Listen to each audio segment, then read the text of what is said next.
Challenge করলাম এদেশের মাটিতে মৃত ব্যক্তির বাড়িতে খাবার খাওয়ার পরে, কোরআন খতম করার পরে হাদিয়া তোহফা দেওয়ার সিস্টেম যেটা আছে ওইটা বন্ধ করে দেন। আমাদের হুজুরদের চোখ দিয়ে আর দোয়ার মধ্যে পানি আসবে না, বন্ধ করে দেন। কোরআন খতম করলে হাদিয়া বন্ধ করেন। দেখেন কেউ কোরআন খতম করতে যায় কিনা, বন্ধ করেন। আপনার বাবা মার জন্য দোয়া আমি করব, আর আমার চোখ দিয়ে পানি পড়বে। আমার বাবা মার জন্য আমার চোখ দিয়ে পানি আসে না। আপনার বাবা মার প্রতি কি দরদ আমার, হায় রে পানি আর পানি, একটু পানিও আসবে না, খালি হাদিয়াটা বন্ধ করে দেন। বেদাত, এই বেদাতটা আজকে সমাজ থেকে উঠতেছে না, খালি আমাদের স্বার্থের কারণে।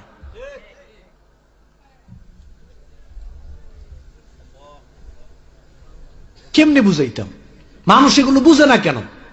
রব্বির হামহুমা কামা রব্বায়ানি সগীরা, এই দোয়াটা হুজুর যদি আপনার বাবা মার জন্য করে লাভ নাই, কারণ এই দোয়ার অর্থ হলো রব্বুল আলামিন আমার বাবা মা ছোট থাকতে আমাকে যেইভাবে স্নেহ করেছে, লালন পালন করেছে, এখন আমার বাবা মা নাই, আমার বাবা মা আছে, উভয় অবস্থায় আপনি ওই রকম করে আমার বাবা মাকে আপনি লালন পালন করেন। দোয়ার অর্থ হলো নিজের বাবা মার জন্য করতেছে, আর আপনি মনে করতেছেন আপনার বাবা মার জন্য করতেছে।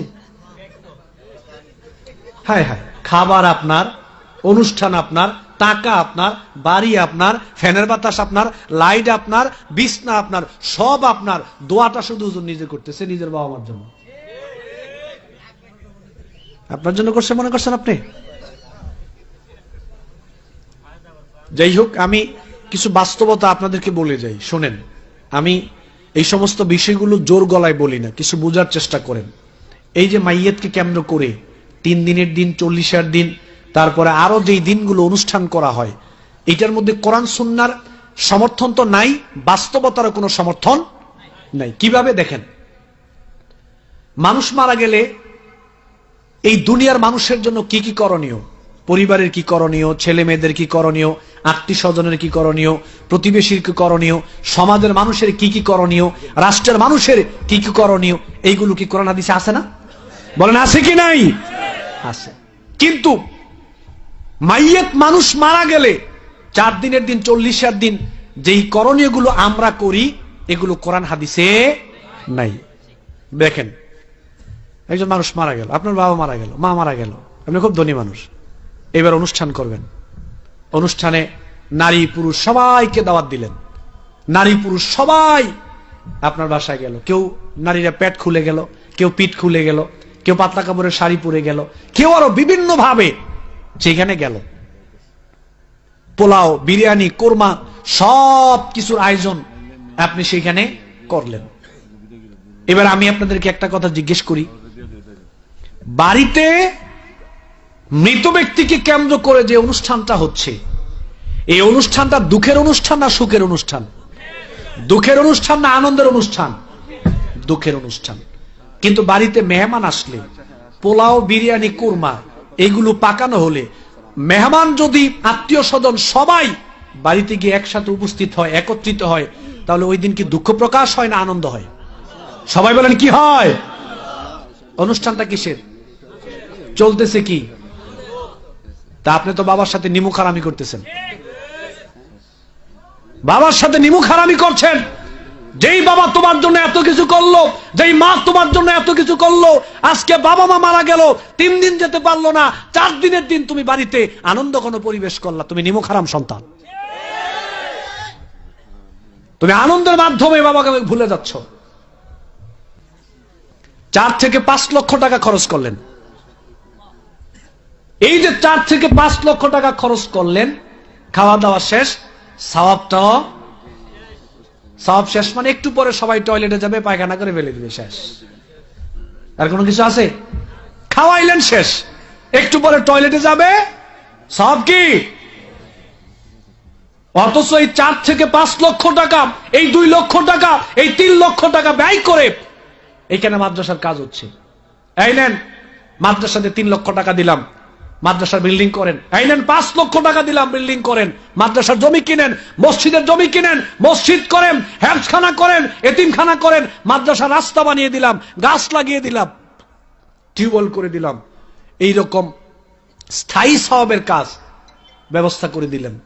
যতদিন পর্যন্ত এই স্থায়ী সওয়াবের কাজ এই দুনিয়াতে চালু থাকবে, আপনি মরে গেলেও আপনার 14 গোষ্ঠীও যদি মরে যায়, এই কাজ যতদিন চালু থাকবে, কবরে থেকে আপনার বাবা মা সওয়াব পেতেই। সদকায়ে জারিয়া, ইজা মাতাল ইনসান ইনকাতা আনহু আমালুহু ইল্লা মিন সালাসা ইল্লা মিন সাদাকাতিন জারিয়া। মুসলিমের বর্ণনায় আসছে, মানুষ মারা গেলে এই দুনিয়ার কোন সওয়াব তার কবরে পৌঁছবে না, দরজা বন্ধ। তবে 3টা আমলের সওয়াব কবর পর্যন্ত পৌঁছবে, কবরে যাবে, যতদিন দুনিয়াতে থাকবে কবরে সওয়াব পাবে। এর মধ্যে একটা হলো সদকায়ে জারিয়া। এখন আমি জিজ্ঞেস করি আপনাদেরকে, 4-5 লক্ষ টাকা 2 লক্ষ টাকা খরচ করে মানুষকে খাওয়াইলে বেশি লাভ, নাকি ওই টাকা দিয়ে স্থায়ী সওয়াবের কাজ করে দিলে বেশি লাভ? স্থায়ী সওয়াবের কাজ করে দিলে বাবা মার বেশি লাভ। তবে বাবা মার বেশি লাভ হলে হুজুরের ঠিকই লস। তাহলে স্থায়ী সওয়াবের কাজ করে দিলে হুজুরের লস। কার লস বলেন? কার লস? লাভ বাবা মার, লাভ মাইয়েতের, লাভ কবরবাসীর, লস কার? তো হুজুর কি কোনোদিন চাইবো নাকি যে আপনি 5 লাখ টাকা খরচ করে সদকায়ে জারিয়ার কাজ করেন? হুজুর তো অবশ্যই চাইবো কুলখানির ব্যবস্থা করেন, সওয়াব বক্সে দেওয়ার ব্যবস্থা করেন, কারণ নগদ লাভ। ওনাদেরকে বোঝানোর জন্য আমি বললাম যে ধরেন আমার আত্মীয় স্বজন কেউ মারা গেল, তো পকেট থেকে 2000 টাকা বের করে 1000 টাকার নোট ধরেন আমি এমপি সাহেবকে দিলাম আর চেয়ারম্যান সাহেবকে দিলাম, দিয়ে বললাম যে এই নেন 1000 টাকা, এই নেন আপনাকে দিলাম 1000 টাকা, আমার আত্মীয় স্বজন মারা গেছে, ওদের পক্ষ থেকে আপনাকে দিলাম, 2 জনকে একটু ভালো মন্দ বাজার করে খাইয়েন।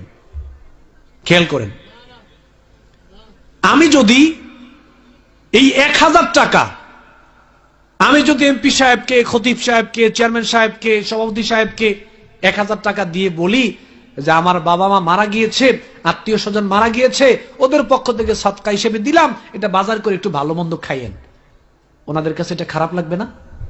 বলে লাগবে কিনা? ব্যক্তিতে লাগবে না? উল্টো আরো খারাপ লাগবে। মিয়া, আমি কি আপনার 1000 টাকা ধারদারি নাকি? আপনার 1000 টাকা না হলে কি আমার পরিবার চলবে না, এরকম নাকি? উনি আরো রাগ করলো। উনি কি করলো? রাগ করলো। অথচ সমাজে কি হচ্ছে?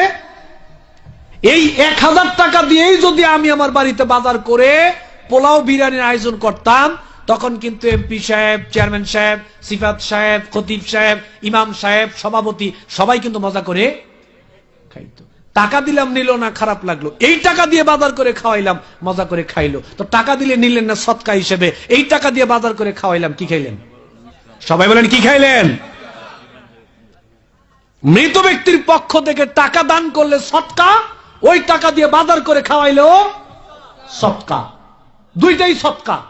টাকা দিলে যেমনি নিতে চাচ্ছেন না সদকা, এই টাকা দিয়ে বাজার করে বাড়িতে পোলাও খাওয়াই, চিকেন বিরিয়ানি খাওয়াই, যা খাওয়াই সব কি?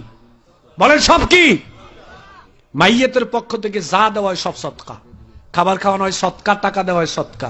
সুতরাং এতদিন মৃত ব্যক্তির বাড়িতে 40 আর 4 দিন যে খাইলাম, কি খাইছিলাম?